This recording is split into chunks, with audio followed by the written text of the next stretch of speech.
नमस्कार दोस्तों, budgetary control की एक और वीडियो में आपका स्वागत है। इस वीडियो में हम पढ़ने जा रहे हैं प्रोसेस के बजट को बनाने का प्रोसेस क्या होता है और बजटरी कंट्रोल का प्रोसेस क्या होता है।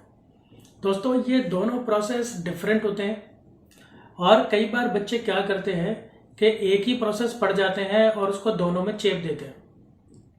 अब जब ये दोनों क्वेश्चंस डिफरेंट हैं तो ऑब्वियस है कि इनके आंसर्स भी डिफरेंट होंगे। तो बहुत मेहनत से आपके लिए मैंने ये एक छोटी सी वीडियो बनाई है ताकि बहुत आसानी से आप इन दोनों के डिफरेंस को और इस पूरे प्रोसेस को आप समझ सकें। अगर आप चैनल पर नए हैं तो सब्सक्राइब कीजिए, बेल आइकन भी प्रेस कीजिए ताकि नई नई वीडियोस आपको तुरंत मिलती रहे। मैं हूं आपका दोस्त अशोक कुमार, आप देख रहे हैं अपना यूट्यूब चैनल एडुट्रिक्स।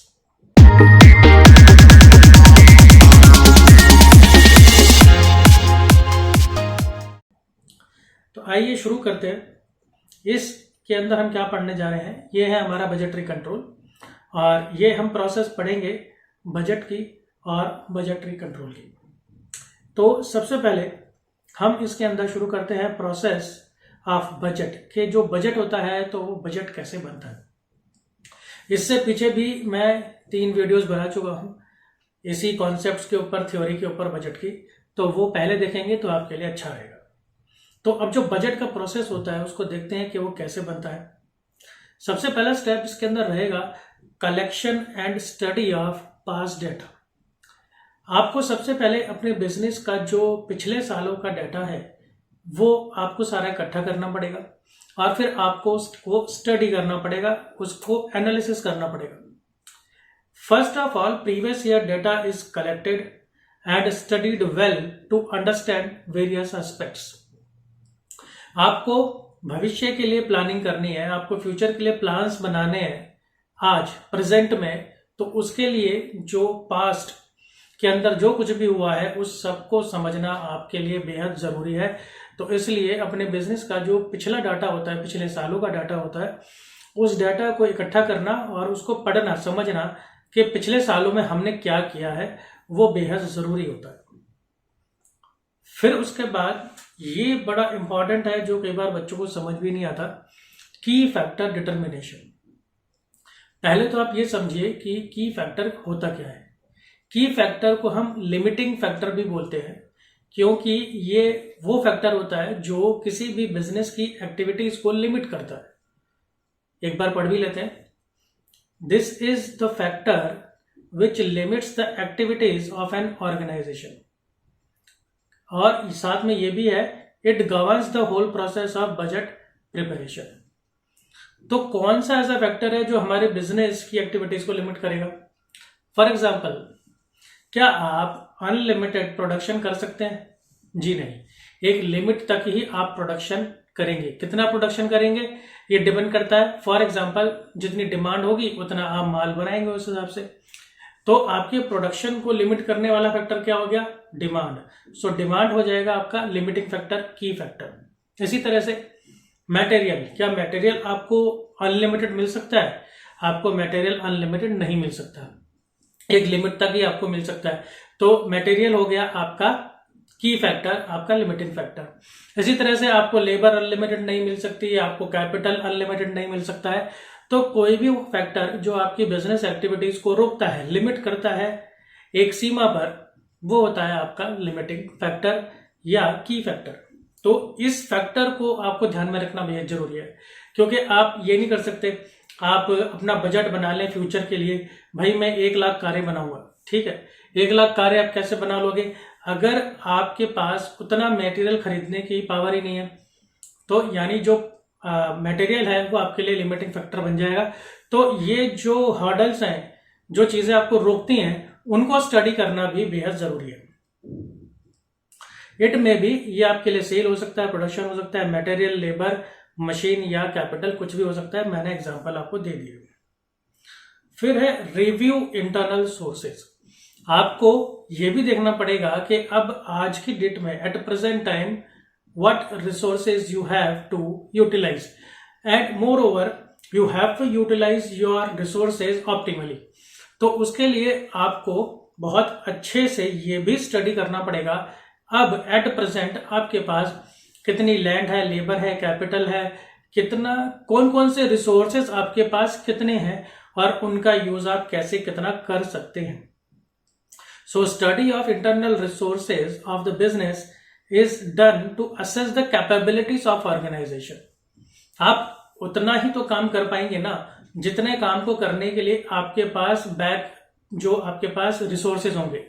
सो आपकी जितनी भी एक्टिविटीज होगी, फॉर एग्जांपल आपका प्रोडक्शन उतना ही हो पाएगा जितने आपके पास रिसोर्सेज होंगे। तो रिसोर्सेज हमारे पास कितने हैं उसे स्टडी करना आपके लिए जरूरी है बहुत। फिर है फोरकास्टिंग मेकिंग। अब आपको अंदाजा लगाना है, आपको फोरकास्टिंग करनी है, आपको एस्टिमेट्स करने हैं। It means an estimate about the probable events at a given period of time. अब जितने भी टाइम के लिए आप फोरकास्टिंग कर रहे हैं, सब बजट बना रहे हैं, सपोज आप 6 महीने का बजट बना रहे हैं, तो उस 6 महीने के बजट के लिए आपको कुछ चीजों का अंदाजा लगाना पड़ेगा, कुछ चीजों को आपको एस्टिमेशन बेसिस पर लेना पड़ेगा। फॉर एग्जाम्पल आपको अंदाजा लगाना पड़ेगा कि इस आने वाले 6 महीने में आपकी सेल्स कितनी रहेगी। आपको अंदाजा लगाना पड़ेगा इस आने वाले 6 महीने में मटेरियल का कॉस्ट कितना रहेगा, लेबर का कॉस्ट कितना रहेगा, इन्फ्लेशन कितना रहेगा, मार्केट के अंदर डिमांड किस तरह से रहेगी। तो आपको कुछ चीजों का तो अंदाजा लगाना पड़ेगा। और अगर आपने पिछली 3 वीडियोस देख ली हैं तो आपको आइडिया लग गया होगा कि ये जो भी बजट है ये टोटली एस्टिमेटेड है, अंदाजों पर आधारित है, संभावित होता है ये कि आने वाले 3-6 महीने में, 1 साल में ऐसा ऐसा होगा, हम करने का प्लान बना रहे हैं। सो ये सिर्फ प्लान होता है जो भी आप भविष्य में करेंगे, साइंटिफिक प्लान होता है, इसीलिए उसको बोलते हैं बजट। तो it means an estimate about the probable events at a given period of time. तो आपको कुछ चीजों के लिए अंदाजा लगाना पड़ेगा।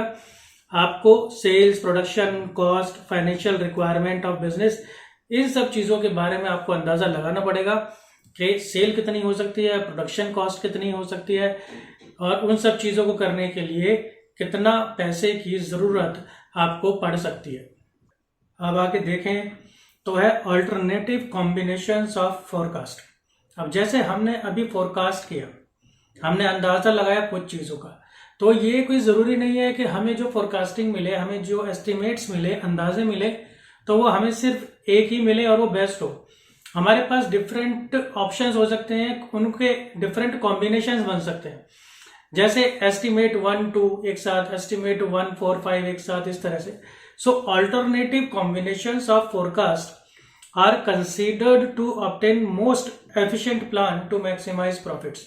तो जरूरी नहीं है कि एक ही अंदाजे से हमारा काम चल जाएगा, हमारे को एक से ज्यादा एस्टिमेट्स भी इन्वॉल्व करने पड़ सकते हैं। तो उनके कॉम्बिनेशंस की हमें जरूरत पड़ सकती है, किस लिए, ताकि हम मोस्ट एफिशिएंट, कम कॉस्ट के अंदर एक बहुत अच्छा रिजल्ट देने वाला प्लान बना सके, ताकि हमारे जो प्रॉफिट्स हैं वो ज्यादा से ज्यादा हो सके।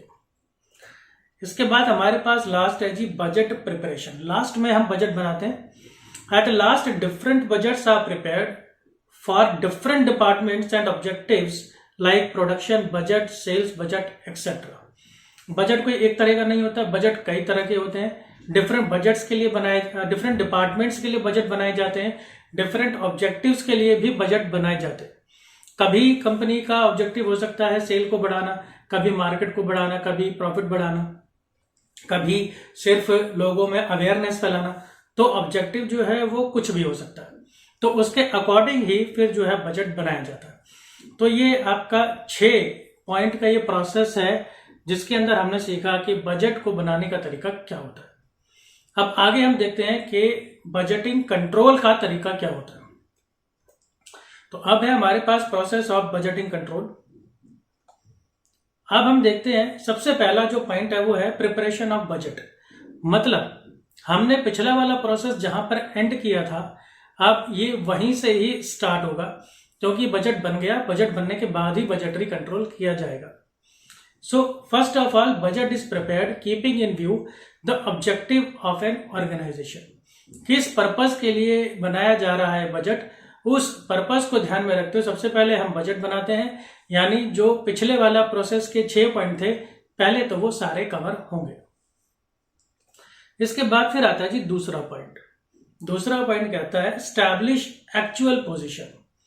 बजट तो हो गया कि जी हम ऐसे ऐसे करेंगे, फिर उस बजट को ध्यान में रखते हुए हम अपनी एक्टिविटीज करते हैं, यानी कि एक्चुअल परफॉर्मेंस करते हैं। अब ये उस एक्चुअल परफॉर्मेंस की ही बात हो रही है, असल में जो काम किया उसका क्या रिजल्ट आया। This information is normally acquired from the financial management report. ये डाटा हमको कहां से मिलेगा? ये जनरली क्या होता है, ये फाइनेंशियल डाटा होता है। तो ये जो फाइनेंशियल मैनेजर होता है उसके पास रिपोर्ट होती है, फाइनेंशियल रिपोर्ट। उस फाइनेंशियल रिपोर्ट के अंदर हमें वो सारा डाटा मिल जाता है कि हमने हमारी फॉर एग्जांपल कॉस्ट कितनी आई, हमारे प्रोडक्शन कितना हुआ, सेल कितनी हुई, प्रॉफिट कितना हुआ, उन सब चीजों के बारे में हमें जो डाटा चाहिए तो वो हमको मिल जाता है फाइनेंशियल मैनेजमेंट रिपोर्ट से। यहां से हम अपनी देखते हैं हमने एक्चुअल में क्या परफॉर्म किया, which helps to establish current actual position of business. और इससे हमें मदद मिलती है कि एक्चुअल में हम कहां खड़े हैं, एक्चुअल में हमने कैसा परफॉर्म किया। Third, compare actual with budget. अब हमने एक बनाया एस्टिमेटेड यानी कि बजट, और एक हमारा एक्चुअल। अब इन दोनों को हम कंपेयर करेंगे, हम किस हद तक सक्सेसफुल हुए हैं अपने टारगेट्स या अपने बजट को अचीव करने के लिए। The actual performance is compared with the budgeted figures set at the making of budget.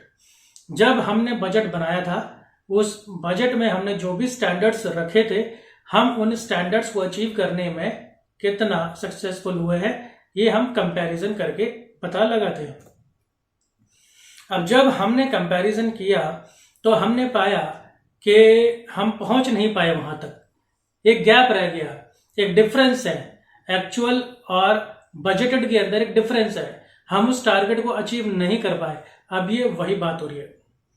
The difference between the actual data and budgeted data is called variance. Variance होता है जो difference आया actual और budgeted में, मतलब जो हमने सोचा था वो और जो असल में हुआ वो, इन दोनों का जो डिफरेंस है उसको बोलते हैं variance. Variance analysis is an important technique in budgetary control process. ये जो है ये बहुत ही ज्यादा इंपॉर्टेंट टेक्निक होती है कंट्रोल करने की। इसी से हम पता लगाते हैं कि क्या क्या हमसे गलतियां हुई हैं, फिर उनको ठीक किया जाता है। Next we have establish reasons for variance. अब पॉइंट नंबर 4 पर हमको ये तो पता चल गया कि भाई हमने जो सोचा था हम वहां तक नहीं पहुंच पाए। अब यानी इसका मतलब कुछ ना कुछ तो गलती हुई है, कोई तो कारण है ऐसा। तो वो क्या कारण है, वो कारण हम यहां पर फाइंड आउट करते हैं। The reasons for all variances needs to be identified. जितने भी डिफरेंसेस हैं, जितने भी वेरिएंसेस हैं, उन सबके कारणों को यहां पर पता लगाया जाता है। This process is critical to effective budgetary control. ये बहुत ही ज्यादा क्रिटिकल स्टेप है, क्योंकि ये बहुत मुश्किल होता है पता लगाना कि आखिर जो भी गलती हुई है वो किस कारण से हुई है, जो भी कमी रह गई है वो किस कारण से हुई है। क्योंकि अब जानते हैं कोई भी इंसान जिम्मेदारी लेने को तैयार नहीं है। कोई ये कहने को तैयार नहीं होता कि हाँ जी ये जो कमी रह गई ये मेरी वजह से रह गई, या फिर ये जो नुकसान हुआ ये मेरी वजह से हुआ। क्रेडिट लेने के लिए सब तैयार रहते हैं, लेकिन इसके लिए कोई तैयार नहीं होता, मानने को भी तैयार नहीं होता कि हाँ भाई ये इस इंसान की गलती की वजह से हुआ या इस डिपार्टमेंट की किसी कमी की वजह से रहा। कोई मानने को राजी नहीं होता, इसलिए ये थोड़ा क्रिटिकल होता है। Variances can be both positive and negative. ये दोनों तरह से हो सकता है। ये जो डिफरेंस है ये कम भी हो सकता है, ये ज्यादा भी हो सकता है। मतलब नेगेटिव भी हो सकता है, पॉजिटिव भी होता है। जैसे आपने कोई कॉस्ट बजट में डिसाइड करी थी कि 2 रुपए कॉस्ट आएगी, तो ये जो 2 रुपए डिसाइड करी थी अब एक्चुअल में आई है 3 रुपए। तो अगर 2 रुपए बजटेड थी और 3 रुपए आई तो ये तो कम, ये तो ज्यादा चला गया। बजटेड कम था और एक्चुअल वाला ज्यादा था। और अगर कॉस्ट उससे भी कम आई, सपोज 1 रुपए कॉस्ट आ गई, तो ये तो कॉस्ट कम रह गई। तो ये नेगेटिव और पॉजिटिव वेरिएंस दोनों तरीके से हो सकता है। इसमें यह भी हो सकता है कि जो बजटेड कॉस्ट आपने डिसाइड की थी 2 रुपए, वही गलत थी, तो होने को कुछ भी हो सकता है। So all require investigation. तो इसलिए इन सभी चीजों के ऊपर, इन सभी एस्पेक्ट्स के ऊपर जो है इन्वेस्टिगेशन करना जरूरी होता है। ये जरूरी नहीं है कि जो बजट बनाया वो सही ही था। और लास्ट में जब हमें कारण पता चल जाते हैं, फिर हम उसको ठीक करने के लिए जो है रेमिडियल एक्शन लेते हैं, take action. Budgets can only be controlled if corrective action is taken in response to the variance. आपको पता चला कि भाई ये कमी आई है, फिर उस कमी के कारण को आपने ढूंढा और उस कारण को ढूंढ कर ठीक करने के लिए आपने एक्शन लिया, यानी जो अपनी कमी थी उसको दूर करने के लिए आपने एक्शन लिया। तो इस तरीके से एक जो बजटिंग कंट्रोल होता है उसका प्रोसेस पूरा होता है।